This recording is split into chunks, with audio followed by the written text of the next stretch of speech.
A Argentina, que já foi a sexta maior economia do mundo e o maior PIB per capita, era um modelo de referência para todos os países sul-americanos. Mas com o tempo, diversas decisões erradas tomadas pelo governo fizeram ela passar por várias crises. E hoje ela vive uma de suas maiores, com sua inflação anual em 2022 podendo chegar até 100%. Mas o governo já se reuniu para fazer um plano, a qual promete ajudar a Argentina. E no vídeo de hoje, veremos a decadência da Argentina e seu novo plano para sair dessa crise.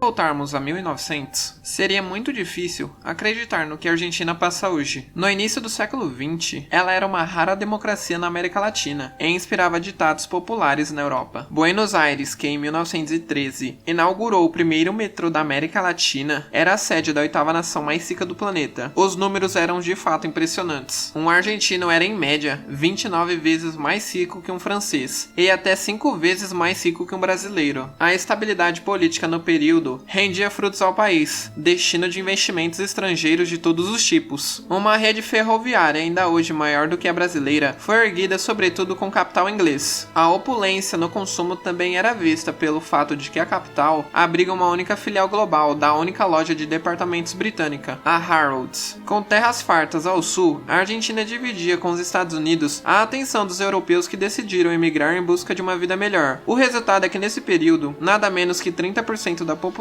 do país eram compostas por imigrantes. Não é muito difícil perceber que muito do que causou a derrocada do país hoje já estava presente por debaixo de estatísticas tão positivas, como mostra um estudo recente publicado por pesquisadores de Harvard, intitulado justamente de O Paradoxo Argentino. Há duas linhas de se considerar entre a potência latino-americana do início do século XX e a situação atual. No aspecto econômico, a Argentina era uma potência agrícola, fruto de terra abundante e produtiva nos pampas, mas assentada em um modelo frágil de exploração, ao contrário dos Estados Unidos, que em 1862 promulgaram o chamado Homestead Act, distribuindo terras a qualquer colono que decidisse habitar o meio oeste americano. Os argentinos optaram por um modelo centralizador, vendendo terras a alguns poucos afortunados. O resultado, claro, é que enquanto o meio oeste americano tornou-se povoado e desenvolveu uma série de atividades paralelas, os pampas argentinos eram habitados por uma população muito mais pobre do que aquela que poderia supor quando olhamos para a dada renda de per capita do país. Quando comparadas às empresas listadas na Bolsa de Chicago, maior bolsa agrícola do mundo, as empresas de Buenos Aires possuíam até 75% menos capital por trabalhador, demonstrando que sua produção se dava meramente pela expansão da quantidade de terras, agregando nelas mais trabalhadores. O resultado é que na medida em que a tecnologia avançou pelo mundo, as novas terras puderam ser cultivas, como o Cerrado brasileiro, que se tornou palco de uma revolução agrícola nos anos 70. E a vantagem comparativa argentina decaiu. Entre 1930 e 2005, por exemplo, o preço da lã, produto exportado em larga escala, caiu até 75%. No mesmo período, o preço pago pelo trigo, parte relevante das exportações do país ainda hoje, caiu 85% desde 1917. Para além de uma base pouco produtiva no campo, o país encarava ainda problemas na área de educação. Seu percentual de crianças na escola no início do século era de 54% do índice francês e 48% do mesmo índice da Alemanha, ambos países com renda per capita inferior. Toda essa situação deliberada de manter o inferior do país sujeito a grandes proprietários que não viviam por lá, criou problemas sequenciais. Um exemplo clássico vindo dos Estados Unidos pode ajudar a entender a importância que o dinamismo no interior e, portanto, o vácuo que o governo argentino criou ao concentrar terras pode causar a longo prazo. Considere que um homem de 20 anos, cerca de 130 anos antes de a Amazon existir,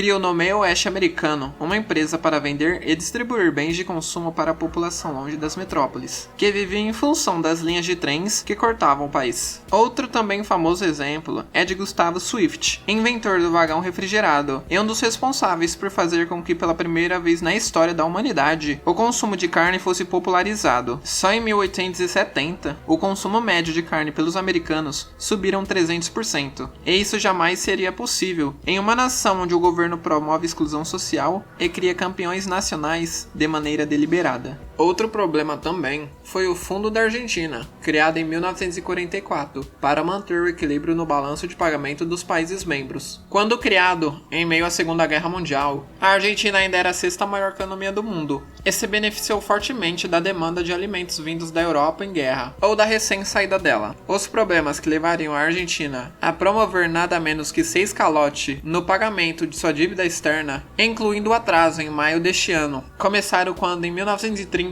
o país teve seu primeiro golpe militar no século XX. Entre 1930 e 1983, foram 6 golpes de Estado, resultantes em ditaduras. Presidentes de todas as vertentes se revezaram no poder, substituindo uns aos outros, mas mantendo uma essência, o nacionalismo. Foi só em 1946 que o presidente Juan Domingos Perón assumiu por meio de uma eleição democrática, agregando um novo componente ao nacionalismo, o populismo. Perón, que ainda hoje é referência para boa parte do campo político argentino, deu o tom naquilo que se tornaria a ideia central de todos os governos que o seguiram, compensando os problemas sociais argentinos, por meio de um aumento expressivo dos gastos públicos. Governando com seus sindicatos, seu governo institui direitos trabalhistas e um amplo aumento de garantia aos trabalhadores. Na segunda metade da década de 40, a economia argentina crescia em média 8,8% no ano, enquanto os salários subiam 46%. Partiu de Perón também a onda de nacionalizações e subsídios à indústria nacional. Com a riqueza acumulada pelas exportações para a Europa, o país investiu e expandiu diversos setores, mantendo porém um problema típico latino-americano, a baixa competitividade.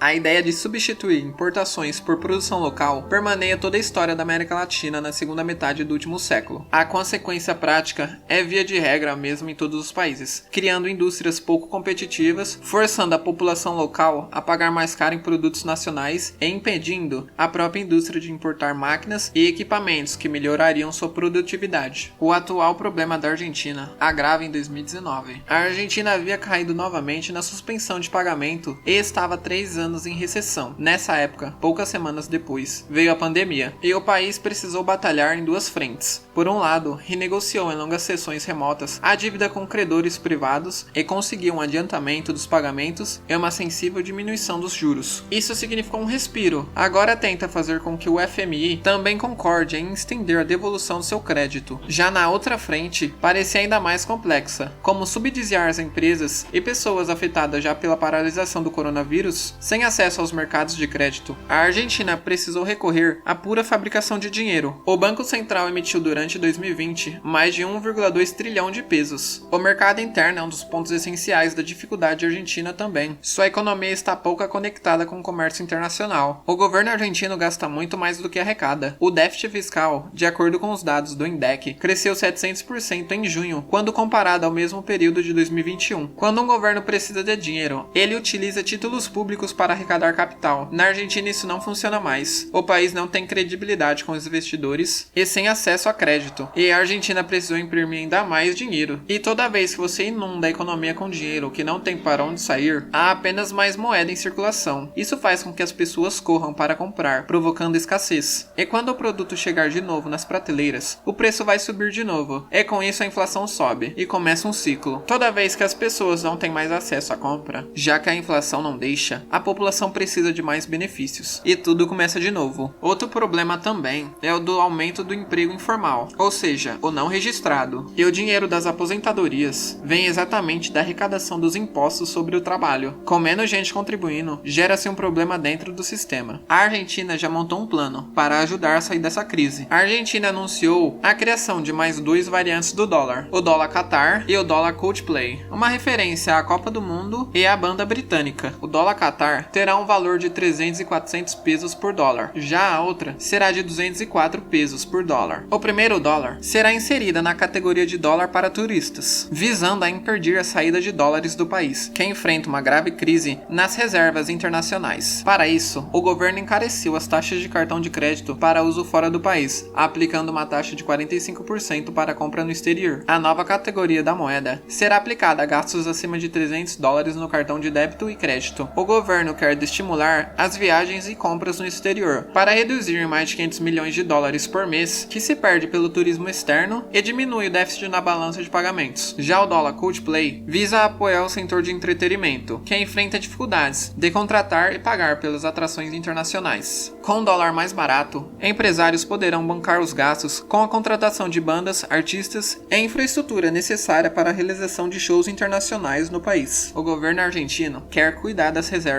para que haja apenas a entrada e os dólares não fujam. Se dará certo apenas o tempo dirá, mas aprendemos com a história da Argentina que até decisões tomadas no século anterior pode dar consequências no mundo atual. Muito obrigado se você assistiu o vídeo até aqui. Se você gostou do conteúdo, deixa o like e se inscreva.